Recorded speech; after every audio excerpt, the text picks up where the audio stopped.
เทรดตามฐานแนวรับแนวต้านมาเบิ่งกันว่าข่อยสิสามารถสร้างกำไรได้บ่เพราะออเดอร์นี้เนาะช่วงนี้มันเป็นเทรนเขียวๆงามๆแบบนี้เนาะงามๆมันตามฐานลงมาแล้วเนาะออเดอร์กินนี้เข้าบ่ทันเนาะ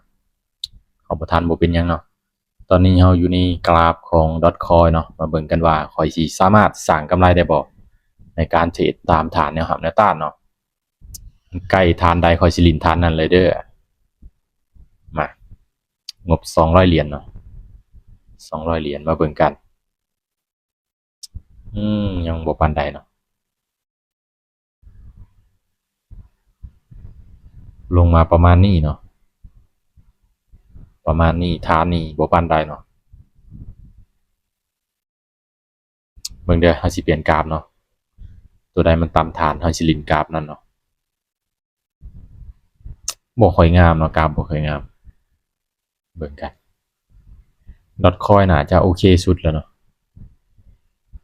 เดี๋ยวเบิ่งกันซุยนี่ก็โอเคอยู่ XRP XRP นี่คือกันกับ Dotcoin เลยเนาะมาเอาเป็น Dotcoin แล้วเนาะ Dotcoin มา Dotcoin ดอทใจ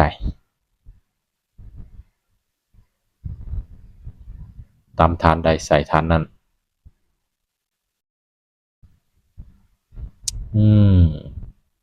ยังบ่ทันออกเถื่อเนาะมาฐานนี้เนาะฐานนี้เบิ่งกันเด้อฐานใดฐาน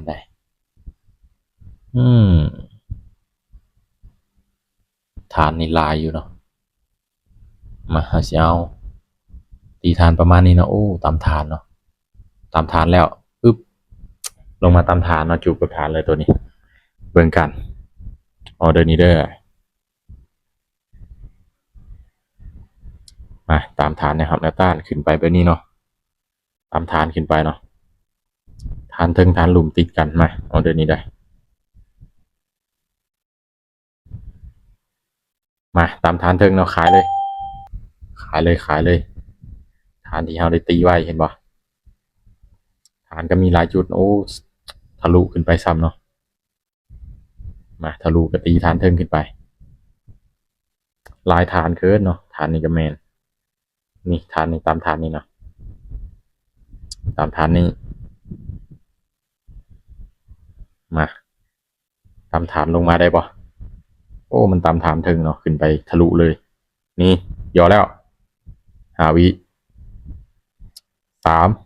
2 1นี่แสดงว่าได้ผลเนาะฐานนี้ได้ผลโอเคเลยจัดไปมาวินมางามๆเนาะไปกันต่อมาเทตามฐานนี้ต้องรอฐานจังหวะเนาะที่มันตามฐานอ๋อนี่ฐานใดเนาะฐานใดฐานนี้บ่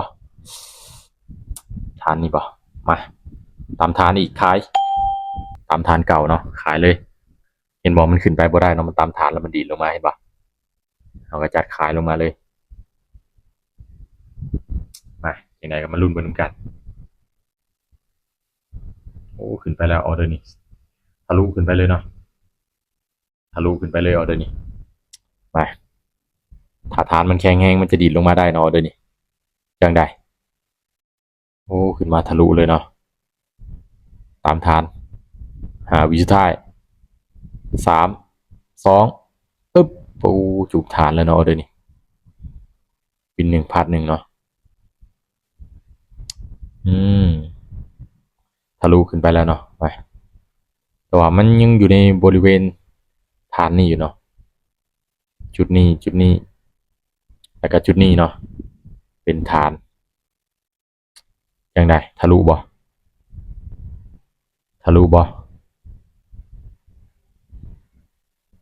โอเคขายอีกบันหนึ่งมันยังอยู่ในบริเวณฐานนี้อยู่เนาะมาฉะนั้นเราจะตามขายลงมาอีกเนาะขวามันมีฐานอยู่ด้านทึงเนาะมาจะลงมาได้บ่หรือว่าจะขึ้นเขียวอีกโอ้ยังขึ้นไปอยู่เนาะป๊อดดินฐานนะครับแนวต้านนะทุกคน านแนวต้านมันจะเป็นเขียวก่อนเนาะเขียวแล้วก็แดงลงมาแบบนี้เนาะถ้าฐานแนวรับมันจะเป็นแดงแล้วก็เขียวแดงก่อนแล้วก็เขียวเนาะอยู่ด้านหลุมเนาะฐานแนวต้านจะอยู่ด้านทึงเนาะอืมออเดอร์กินีวินออเดอร์กินีวินเนาะวินลงมาได้เนาะลงมาได้ออเดอร์กินีตามฐานลงมาได้เห็นป่ะบอกแล้วเนาะมาฉะนั้นออเดอร์นี้ก็จัดไปอีกตามฐานเก่าเนาะขายเลยตามฐานเก่าเนาะอู้ทะลุขึ้นไปเนาะทะลุขึ้นไปซ้ำออเดอร์นี้มาตามฐานย่อลงมาได้บ่นะถ้าว่าย่อลงมานี่พักเลยออเดอร์นี้อุ้ยทะลุขึ้นไปซ้ำเนาะลงได้ย่อแล้วลงได้ออเดอร์กินนี่ก็ลงเนาะออเดอร์กินลงเป็นแดงเห็นป่ะออเดอร์กินนี่ก็ลงได้คือกัน2 1อุ้ย1 วิ1 วิจอยเนาะลงมาแล้วขึ้นไปคืนเนาะโอ้แสดงว่า1 2 3 4วิน2พาร์ท2เนาะมาออเดอร์นี้เอากำไรไปเลยเนาะ26จำ65เนาะวินออเดอร์นี้ก็หยุดเลยเนาะมาออเดอร์นี้เนาะออเดอร์นี้ซื้อนี่เนาะเอาลินฐานใกล้เลยนะนี่เป็นฐานอยู่เนาะฐานอยู่โอ้ทะลุลงมาซ้ำทะลุลงมาจอยเนาะออเดอร์นี้เนาะมาลุ้นมาลุ้นกันขึ้นได้ตามฐานแล้วย่อขึ้นนี่4 3 2 1โอเคถือว่ากำไรมา51.97 เหรียญเนาะนี่แสดงว่าเฮาลินฐานนะครับแนวต้านได้ดีเนาะกว่ามันต่ำแล้วลงมาเนาะต่ำแล้วลงมาส่วนที่เฮาลินมันก็เป็นแบบนี้ปึ๊บนี่ใกล้ฐานใดตีฐานนั่นเนาะถ้าว่าเฮาบ่อยากรอท่าเนาะถ้าว่ารอท่าก็เป็นฐานที่แข็งแรงเนาะแข็งแรง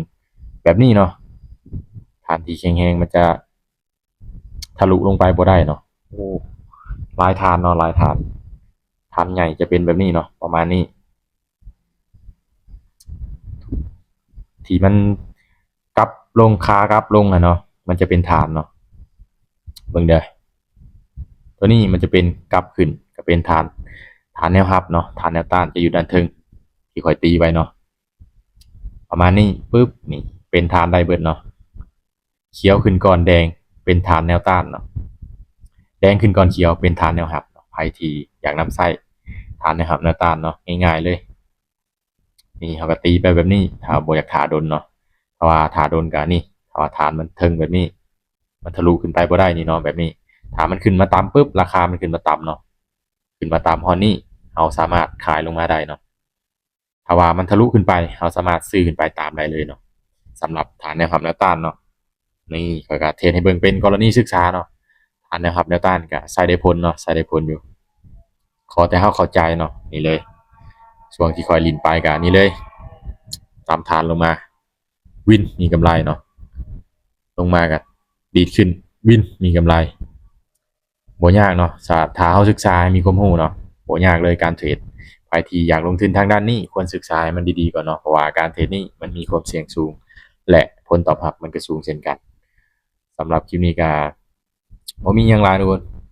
เทรดให้เบิ่งเป็นกรณีศึกษาคือเก่าฐานนะครับแนวต้านเนาะใครที่อยากนำไส้เบิ่งคลิปนี้ได้เลยเนาะ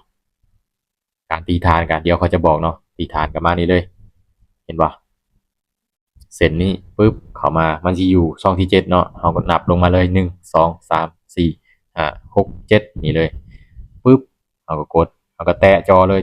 นี่มันก็เข้ามาเนาะเราจะตีฐานกับปึ๊บเลื่อนมาใส่แล้วกับป๊ะแล้วเห็นบ่มันก็จะได้ประมาณนี้เนาะใครที่อยากลงทุนทางด้านนี้เนาะยินดีให้คำปรึกษาและคอยมีกลุ่มให้ศึกษาฟรีเนาะใครที่สนใจยินดีเนาะใครที่บ่สนใจบ่เป็นหยังคอยพร้อมแบ่งปันความรู้เล็กๆน้อยๆแล้วก็เทคนิคให้เนาะใครที่สนใจยินดีใครที่บ่สนใจเลื่อนผ่านไปเนาะสำหรับคลิปนี้ขอขอบใจ